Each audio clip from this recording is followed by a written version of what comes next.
मैं छत्तीसगढ़ के और पुलिस को बधाई के साथ साथ वहाँ के आईजी, एसपी, पूरी टीम को बधाई तो देता हूँ।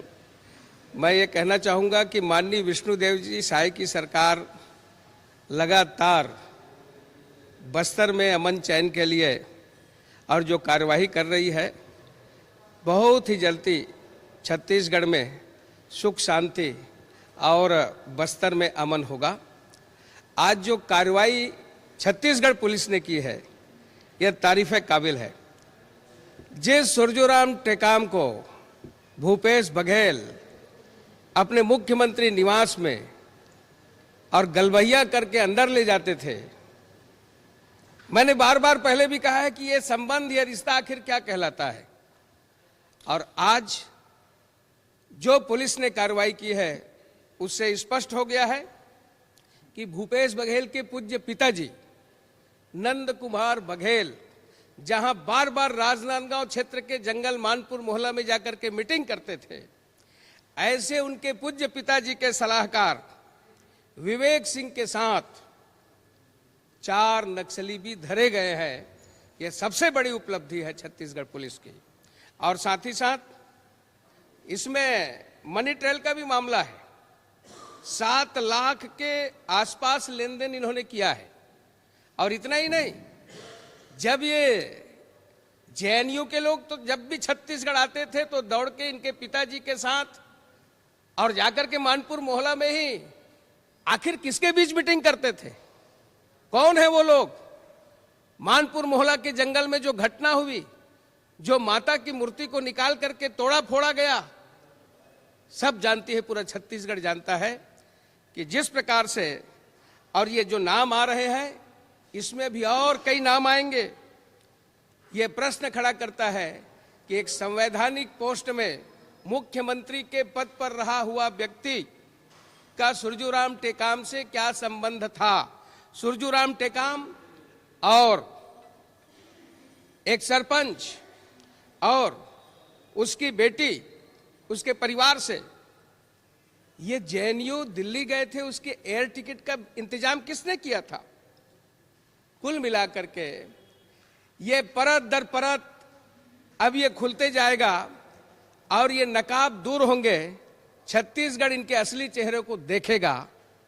मैं पुनः एक बार छत्तीसगढ़ पुलिस को बधाई देता हूं। सीधा सवाल पूछ लेते हैं, क्या भूपेश बघेल और उनके पिताजी के नक्सलियों से संबंध है? निश्चित रूप से भूपेश बघेल कभी भी, यदि मैं कहूंगा कि जब मानपुर मोहल्ला गए तो उन्होंने किसका विरोध किया, तो उन्होंने विरोध किया जल ले जाने वालों का, कांवड़ियों का। उन्होंने विरोध किया तो जामड़ी आश्रम का उन्होंने विरोध किया, जिसमें रामायण जलाया सुरजूराम टेकाम ने। किसके कहने पर, किसकी हिम्मत थी। ज्यादा स्वर्गीय व्यक्ति के विषय में ज्यादा कुछ नहीं कहना चाहिए, किंतु इतिहास है, इतिहास से सबक भी लेनी चाहिए। और जो गलत करता है उसे भी जनता बहुत लंबे समय तक याद करती है और गलत के नाम से याद करती है। छत्तीसगढ़ के इतिहास में एक काला धब्बा है कि एक ऐसा व्यक्ति का संबंध नक्सलियों से रहा। और ये रिश्ता क्या कहलाता है, ये संबंध क्या है, मैं भी ये पूछना चाहता हूं। इसे किस तरह से देखें, क्योंकि आप मोहल्ला मानपुर का मसला है, राजनांदगांव से उन्होंने लोकसभा का टिकट पाया। यस यस, इसे आप थोड़ा सा, बिल्कुल आपको ध्यान होगा, मैं वहां का पहला भी जीता हुआ सांसद रहा, अभी भी मैंने जीता। और जिस प्रकार से उनका कॉन्फिडेंट वहां मानपुर मोहल्ला के लिए, उनका आत्मविश्वास से कहता था कि मानपुर मोहल्ला तो मेरा, यानी वहां जो है वहां हम अंदर नहीं घुस सकते। वहां ये रात में जाकर के स्वयं बैठक लिए, इनके पूज्य पिताजी बैठक लिए, ये कई बार अंदर में घुसे। कुल मिलाकर के ये जो संबंध है, ये छत्तीसगढ़ की जनता के सामने आ चुका है। सीधे सीधे तौर पर क्या कहना चाहेंगे इस मामले में? मैं सीधे तौर पर कहा कि भूपेश बघेल के स्वर्गीय पूज्य पिताजी का संबंध सुरजूराम टेकाम से, यानी नक्सलियों से था, जेएनयू से था। वहां के लोगों को आमंत्रित करते थे और यहां जहर घोलने का काम आदिवासियों में यही करते थे। क्योंकि जहाँ तक के कोई भी व्यक्ति स्वर्गवासी हो जाए, उसके बाद उनसे और उसे कैसे सवाल करेंगे, क्योंकि जवाब देने के लिए तो उपस्थित है नहीं। लेकिन भारतीय जनता पार्टी हमेशा जो दिवंगत लोग हैं उससे सवाल करते हैं। वो गांधी से सवाल करते हैं, वो नेहरू से सवाल करते हैं, वो इंदिरा जी से सवाल करते हैं। आज मेरे पिताजी से सवाल कर लिए। तो मैं संतोष पांडे जी से कहना चाहूँगा कि वो वहाँ चले जाए और उनसे जवाब लेकर आ जाए। मतलब मूर्खता के हद हो गई। पिताजी से सब लोग जानते हैं, मेरे राजनीतिक उनसे बिल्कुल विरोधाभास था। उनकी लाइन अलग थी, मेरी लाइन अलग थी। वो मेरे साथ रहते भी नहीं थे। वो कहाँ आते थे, कहाँ जाते थे, स्वतंत्र व्यक्ति थे।